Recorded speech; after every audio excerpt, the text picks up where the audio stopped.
Welcome to NSR TV news. Sharon ministries 27 ఆధ్యాత్మిక క్రైస్తవ ఉజ్జీవ సభలు. Raju colony Balanagar founder brother M Raju, president K Raj Kumar, vice president Somesh, సంఘ సభ్యులు.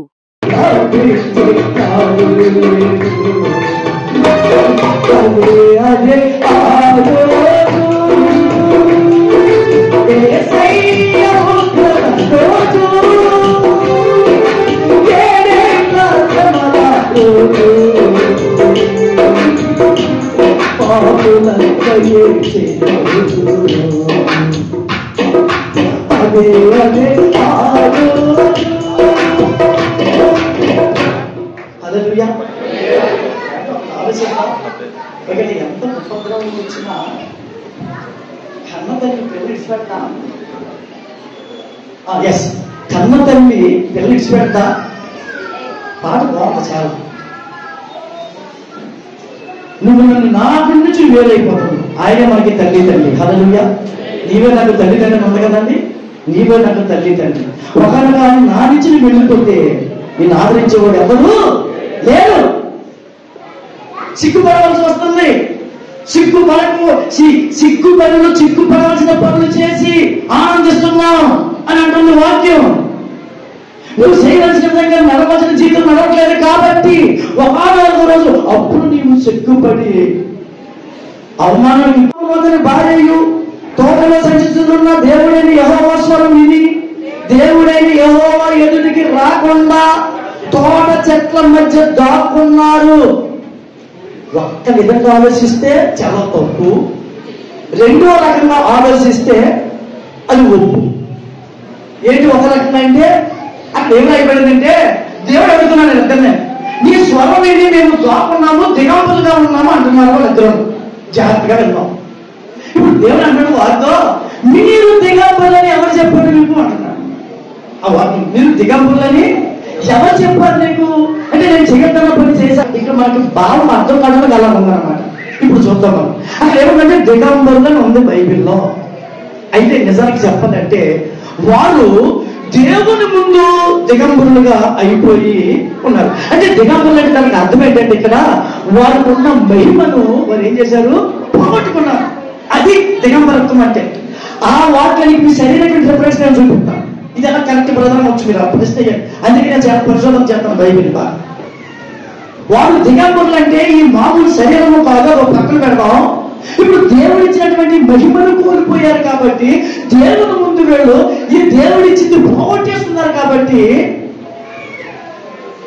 మేము దిగంబరులపై చెప్పాడంటే మీ పని అయిపోయింది అని సాధారణ ఏం చేసి ఉండాలి, చెప్పి ఉండాలి. నేను తిన్నద్దమని పడుతున్నాను. ఇప్పుడు ఎవరు చెప్పాడంటే ఇప్పుడు ఎవరు చెప్తే తిన్నారు వీళ్ళు, సాధారణ చెప్తే తిన్నారు. తిన్న వెంటనే ఏమైపోయింది, ఉన్న మహిమంతా పోయింది. మహిమ ఎప్పుడైతే పోయిందో ఆ మహానుభావుడు మహిమోత్తుడు వీళ్ళ దగ్గరికి వచ్చేటప్పటికి మహిమ లేనిటువంటి వారు నిలబడలేకపోయారు. వాళ్ళు దూరంగా వెళ్ళిపోయారు ఏదైనా తోటలో.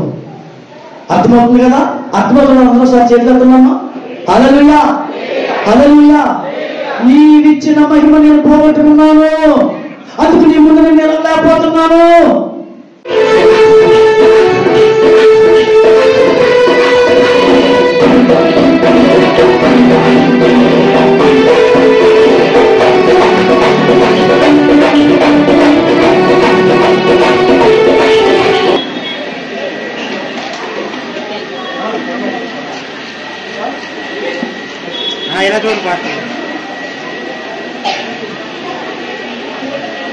కుమార్ గారు మా చైర్మన్ గారు వచ్చి చిన్న సన్మానము మరి సందర్భంలో మా రాజ్ కుమార్ అన్న దానికి చిన్న సన్మానం చేస్తారు పాల్గొ కాబట్టి.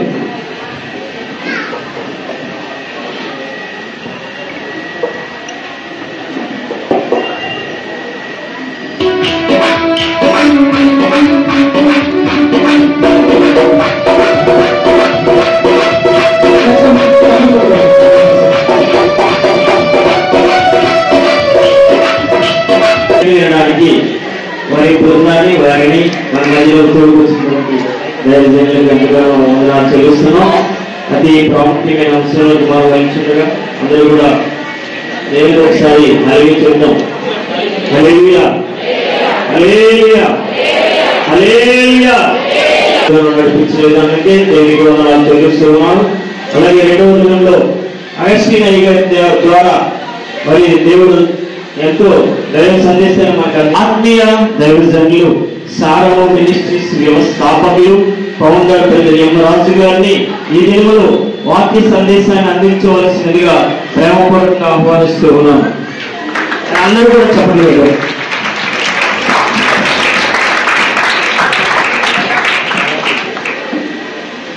మన ప్రభు అయినటువంటి యేసుక్రీస్తు నామములో కూడి వచ్చినటువంటి మీ అందరికీ నా హృదయపూర్వక వందనాలు.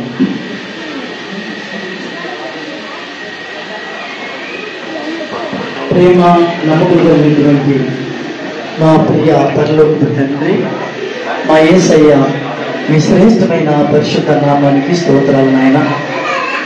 షారూన్ మినిస్ట్రీస్ ఆధ్యాత్మిక ఉద్యోగైనా మరి మొన్నటి దినములో మీ దీనదాసులు కె కుమార్ గారు, నిన్నటి దినములో అగస్టిన్ గారు, ఈ దినములో తండ్రి మూడవ దినములో అలుపుని బలహీనైనా ఇదిగో తండ్రి మీ దీనదాసులు తండ్రి మీ శిలువ చట్టం వచ్చి ఇక్కడ కూడినటువంటి నాటంలో నాయన నీ మాటల్లో ఉన్నటువంటి శక్తిని, నీ మాటలలో ఉన్నటువంటి జీవమును, నీ మాటలలో ఉన్నటువంటి నాయన నీ సంకల్పాలని ఈ రాత్రి కాల సమయంలో వినుచున్నటువంటి మా అందరం కూడా తండ్రి వాటిని గ్రహించడానికి చక్కని జ్ఞానమును మాకు దయచేయమని యేసు నామములో అడుగుచున్నాము తండ్రి. 6 సంవత్సరాలు ఈరోజు ఈసారితో వేసుకుంటే 27 సంవత్సరాలు కూడా ఈ పత్రిక మీద 1999వ సంవత్సరం మొదటి మీటింగ్ నుంచి కూడా దేవుడు మానవాళితో కలిసి జీవించాలని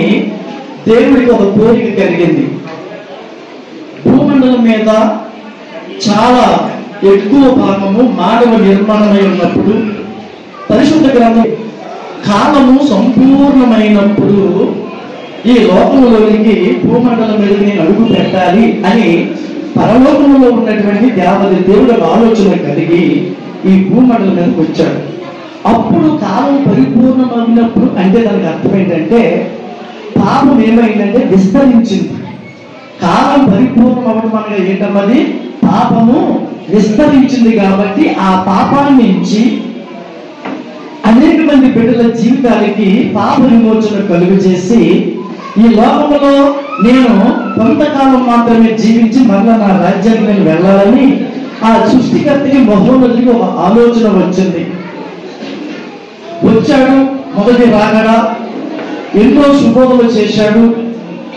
మరి ధర్మశాస్త్రం ఉన్నప్పుడు కూడా పాపం అంటే ఏంటో తెలియజేసి పాప విమోచన ఏ విధంగా జరుగుతుందో ఆ కాలంలో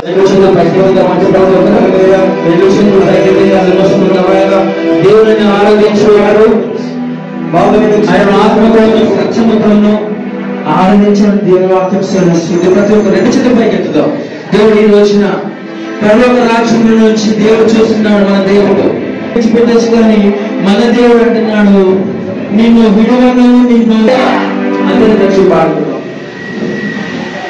అందరూ నన్ను విడిచినా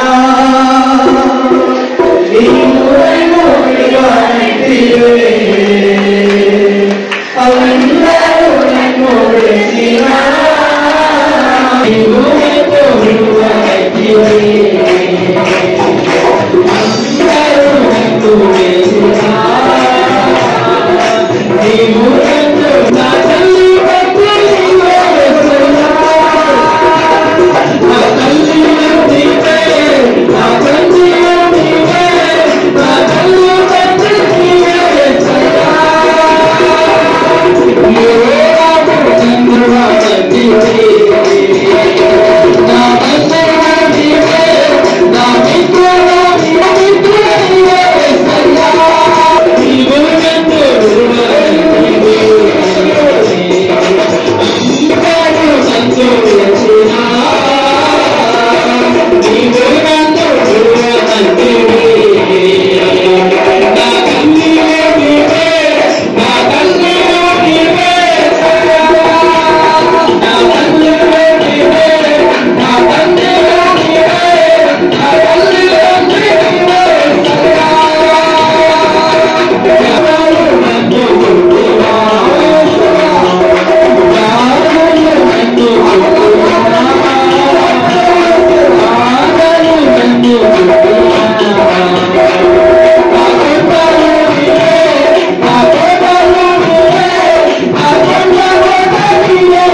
భయపడవద్దు